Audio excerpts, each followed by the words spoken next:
ages 14, 10, and 5 years old. My previous work is a domestic helper in Saudi Arabia.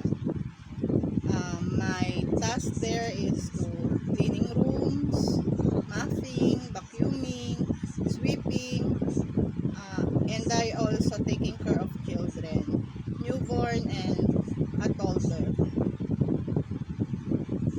I have a previous work here also in Philippines in 2 years and 10 months. My task there is all around me, like cleaning bathroom. I also washing dishes, washing clothes, cleaning the backyard, backwashing, and I am also taking care of the animals like a dog and also a cat. I hope to be one of your